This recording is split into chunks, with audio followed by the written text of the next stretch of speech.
Hey, Coop here. Welcome to 90-Second Recap, where I share a quick sports history lesson based on today's cap. It's March 9th, and I'm wearing a Syracuse Mets New Era 5950 purchased from the MILB store.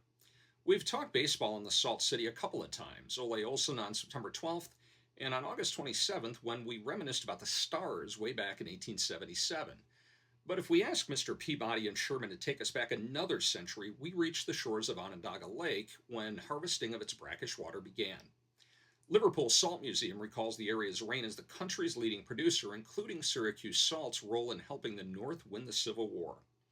Between Union controlled mines in Pennsylvania and Onondaga County's output, the North had a generous supply with which to preserve her rations, while the South was largely dependent on a single stock in Virginia captured in December of 1864.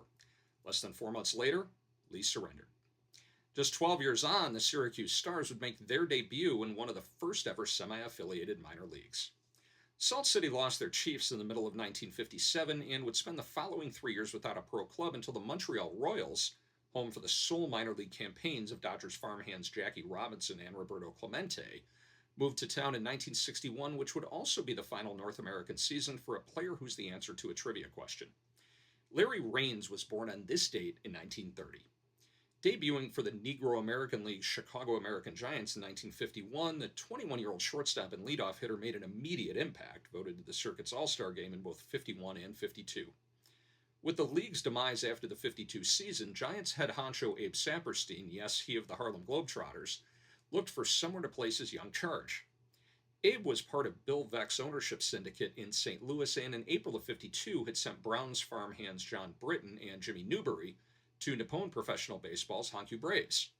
Raines and Jonas Gaines would join Britton in 53, leading Hankyu to a second-place finish behind the Nankai Hawks, just 4 games off the pace, the closest the club had ever come to a pennant, thanks to massive contributions from the 3 African Americans. Larry settled in immediately, hitting .286 in his premier season while topping the circuit with 61 stolen bases, then leading the Pacific League with a .337 clip as a sophomore en route to winning the MVP. He'd return to the States in 55 as a Cleveland farmhand, finally making the big club in 57. He'd hit .262 as a super sub, spending the entire season in Cleveland, although more than a third of his 96 appearances came as a pinch hitter or pinch runner. He'd have another cup of coffee at the end of 58, and then that was it for Raines on the big league level.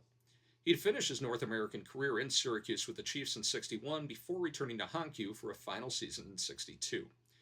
Larry Raines died at just 47 years of age, but he lives on as the answer to who was the first man to play professional baseball in the Negro Leagues, Minors, ALNL, and Japan. The 2 others, Larry Doby and Don Newcomb.